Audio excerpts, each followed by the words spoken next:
नमस्कार दोस्तों, स्वागत है आपका हमारे YouTube चैनल मैथ विद संस्कार शुक्ला में। आ चुका हूँ आपके लिए बहुत ही प्यारी सी वीडियो लेकर। जैसा कि होली का त्यौहार आया था और होली बहुत अच्छी मनी होगी सबकी। ठीक, होली रंगों का त्यौहार है। ये कुछ बच्चों को नहीं पता होता है, होली रंगों का त्यौहार है। होली क्यों मनाया जाता है बच्चों, आप लोग ये जानते हैं? नहीं जानते? इसकी कहानी आप पता करिएगा, बहुत अच्छी कहानी है कि होलिका दहन क्यों होता है। पता करके देखिए एक बार। मुझे पता है पर मैं बताऊंगा नहीं आपको, क्योंकि जब आप खुद करके देखेंगे किसी चीज को तो बहुत अच्छा लगता है। बताने से क्या होता है भैया, खुद मैथ लगा के देखो भैया, जो फील आता है एकदम कट कट कट कट सवाल लगते हैं जब। मेरे बताने से क्या होगा, मैं तो आपको रोज आता हूँ, बता के चला जाता हूँ। सही बात है कि नहीं? तो खुद पढ़ना है आपको और खुद ही अपना जीवन को साकार करना है। ठीक, सुनो बात को मेरी, प्यार से बात को सुनना भैया। हम लोग पढ़ रहे थे मेंसुरेशन, और मेंसुरेशन में आज देखो, आज मैं आपको बहुत ही पॉइंट्स बताने वाला हूं ऐसे, फिर घन और घनाभ के बारे में जानेंगे। ठीक, तो जो छोटे छोटे पॉइंट थे उनके बारे में देख लो पहले क्या थे। वो पॉइंट कह रहा है कि अगर आप एक चीज बताओ, जैसे हम ये एक एरिया आपको, ये एक वर्ग दे रहे हैं और एक ये दे रहे हैं आयत। ठीक, एक ये हमारे पास हो गया वर्ग और एक ये हो गया आयत।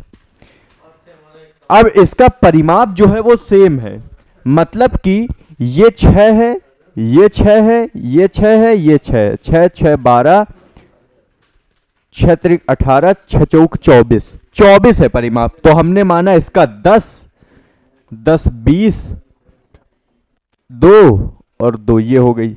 अब हमारी ये हो गई 24 ऐसे। ठीक, बात समझ में आई कि नहीं?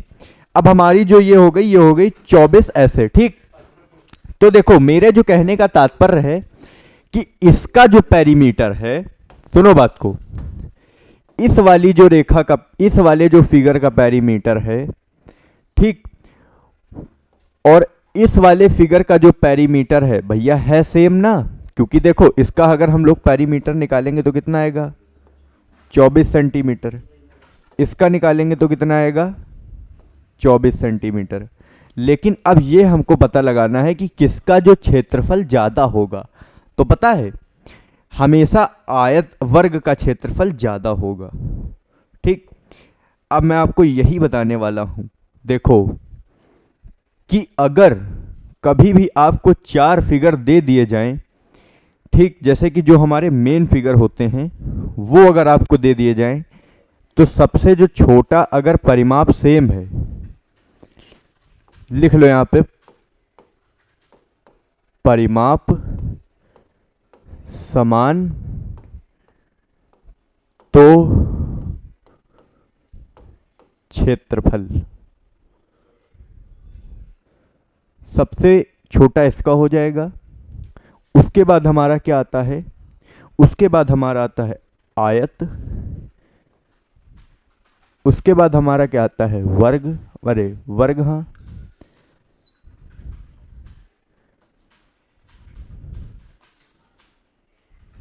और उसके बाद हमारा क्या आता है, गोला।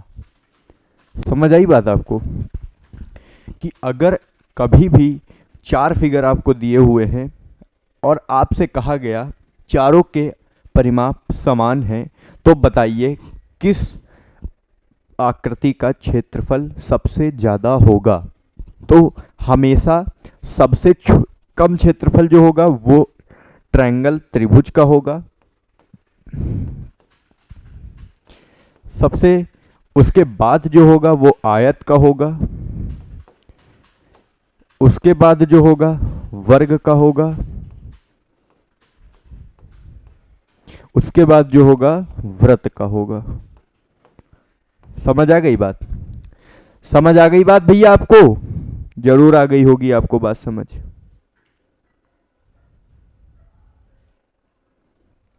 ठीक, तो देखो अब हम लोग क्या करेंगे, अगर आपको क्षेत्रफल दे दे और आपसे परिमाप पूछ ले किसका ज्यादा होगा किसका कम, तो हमेशा सबसे ज्यादा जो परिमाप होगा, मतलब अगर क्षेत्रफल आपको दे दे समान और कह दे परिमाप बता दो, ठीक, तो देखो भैया, तो हमेशा सबसे कम परिमाप जो होगा वो इसका होगा वृत्त का, ठीक।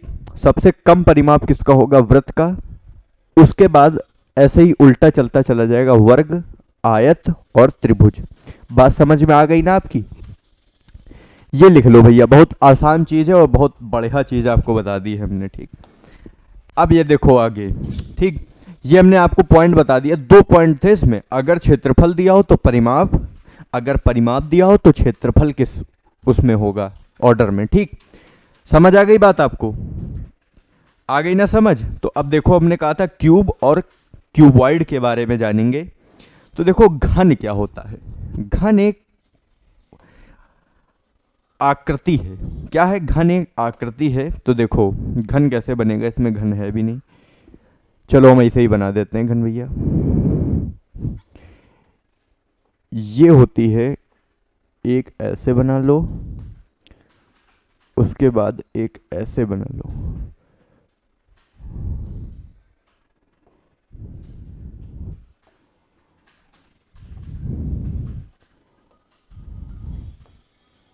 ठीक। और इसमें जो सारी साइड होंगी वो हमेशा सेम होंगी। अगर ए ये है तो ए ये होगी, ए ये होगी, ए ये होगी, ए ये होगी, ए ये होगी, ए ए ए, सब ए होंगी, ठीक। समझ आएगी बात? सारी साइडें जो होंगी वो सब ए होंगी हमारी, ठीक। ठीक। अब घन क्या है? घन एक ऐसा आकृति है जिसमें 6 फेस होते हैं, ठीक। 6 फेसेस, 6 फेस होते हैं, ठीक। समझ आई बात? तो अगर देखो भैया, अगर आपको कह दे कि इसका लेटरल सरफेस एरिया निकालो और टोटल सरफेस एरिया निकालो, तो लेटरल अलग चीज हो जाती है, टोटल अलग चीज हो जाती है, ठीक। लेटरल सरफेस एरिया क्या होता है? जिसमें ऊपर का भाग और नीचे का भाग हम लोग छोड़ देते हैं और चारों तरफ का भाग का एरिया हम लोग होता है, वो होता है लेटरल, और इसी को हम लोग कर्व्ड सरफेस एरिया भी कह देते हैं, ठीक। लेकिन वो कर्व्ड किस में होगा? जो गोलाई वाली आकृति होंगी उसमें हम लोग कर्व्ड कहते हैं, ठीक।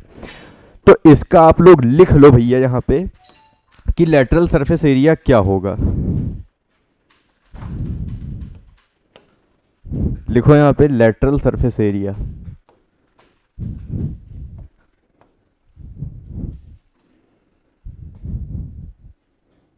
ठीक, लेटरल सरफेस एरिया क्या हो जाएगा?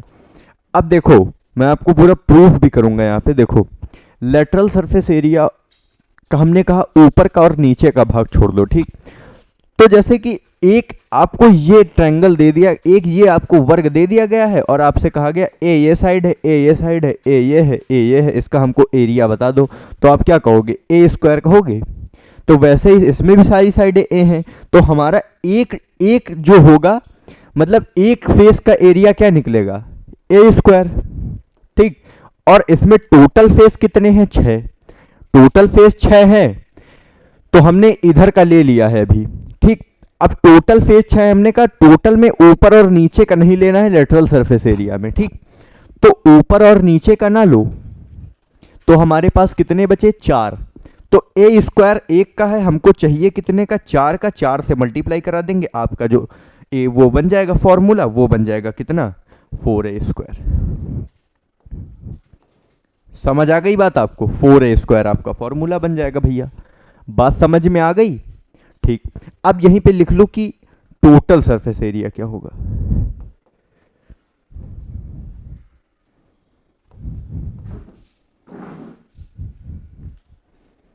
टोटल सरफेस एरिया देखो क्या होगा।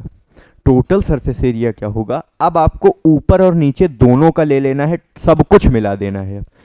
तो हमारे पास भैया ए स्क्वायर 1 का है, हमको चाहिए कितने का? 6 का। तो 6 से मल्टीप्लाई कर दो, 6a स्क्वायर बन जाता है इसका फॉर्मूला।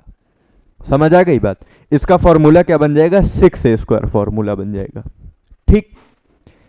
6a स्क्वायर इसका बन गया, 4a स्क्वायर इसका बन गया। बात समझ में आ गई ना? बिल्कुल कंप्लीट तरीके से, ठीक है। अब देखो भैया क्या करना है। अब आपको ये हो गया हमारा, अब वहां पे इसका चीज बची क्या? अब हमको चाहिए वॉल्यूम। तो वॉल्यूम ऑफ क्यूब देख लो क्या होता है। वॉल्यूम का फॉर्मूला क्या होता है? किसी भी चीज की अगर आपको वॉल्यूम निकालना है तो उसका फॉर्मूला क्या होगा? तो उसका फॉर्मूला होता है भैया कि एरिया इंटू हाइट, ठीक, एरिया इंटू हाइट। तो हमारा इसमें एरिया क्या निकल रहा था, ए स्क्वायर, ठीक, और इसकी हाइट क्या है, तो हाइट भी तो भैया ये देखो ए है, तो ए इंटू ए स्क्वायर इंटू ए करोगे, ए स्क्वायर इंटू ए करोगे तो क्या आ जाएगा, ए क्यूब, तो वही हमारा क्या हो जाएगा, एरिया, वॉल्यूम हो जाएगा भैया, ठीक। तो हमने क्या करा यहाँ पे, ए स्क्वायर को मल्टीप्लाई कर दिया ए से, तो हमारा जो एरिया बन गया ए क्यूब बन गया। तो वॉल्यूम ऑफ क्यूब भी आपको पता चल गया क्या होता है, ए क्यूब हो जाता है वॉल्यूम ऑफ क्यूब। बात समझ में आ गई, वॉल्यूम ऑफ क्यूब क्या हो जाता है, ए क्यूब हो जाता है, ठीक। Lateral surface area, total surface area, volume of cube, तीन चीजें आपको बता दी, ठीक।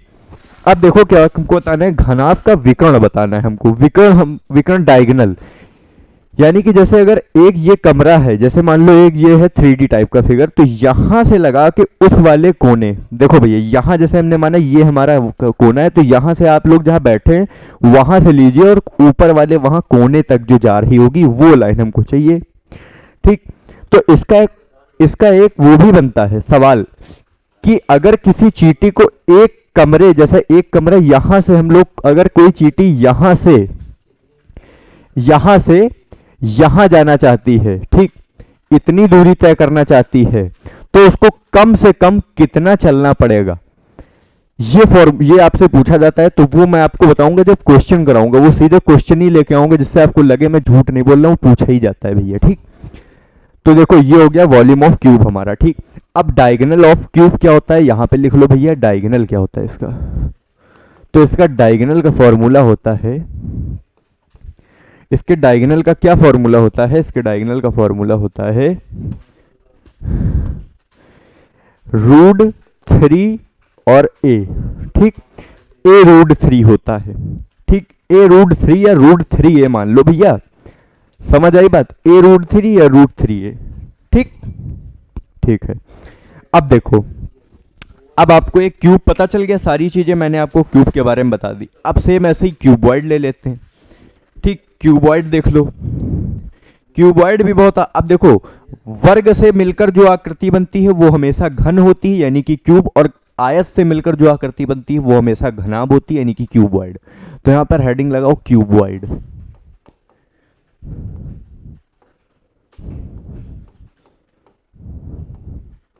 घनाभ, ठीक। तो हम यहां पे एक घनाभ बनाते हैं, बढ़िया प्यारा सा एक,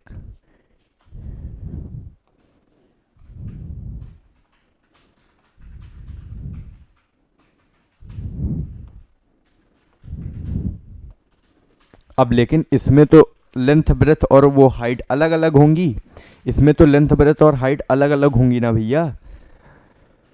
तो जैसे हमने माना ये हमारी लेंथ है, ये हमारी ब्रेथ हो गई और ये हमारी हाइट हो गई, ठीक। तो ऐसे ही सारी चीजें हो जाएंगी, लेंथ ब्रेथ हाइट। तो इसमें जो अब हमारा एरिया निकलेगा वो देखो, इसमें अगर हम लोग लेटरल सरफेस एरिया निकाले तो क्या बनेगा हमारा,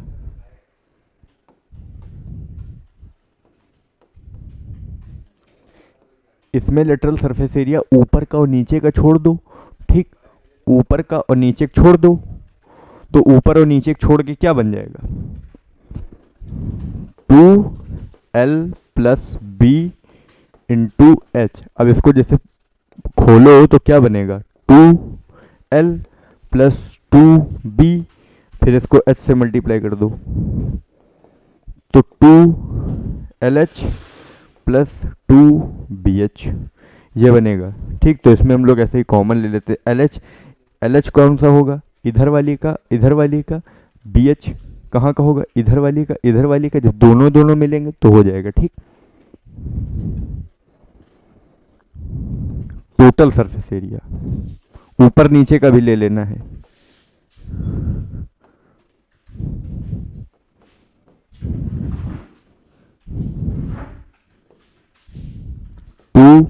LH + 2BH + 2, अब बचा कौन सा, ऊपर वाला L और B, L और B ऊपर का भी हो जाएगा तो नीचे का भी हो जाएगा, तो 2LB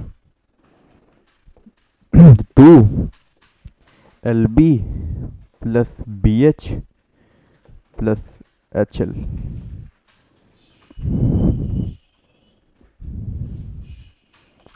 वॉल्यूम,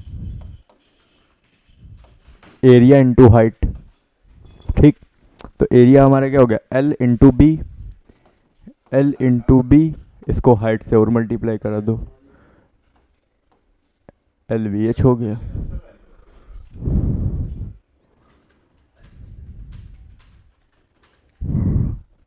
एक चीज और है डायगोनल, वो देख लो बस।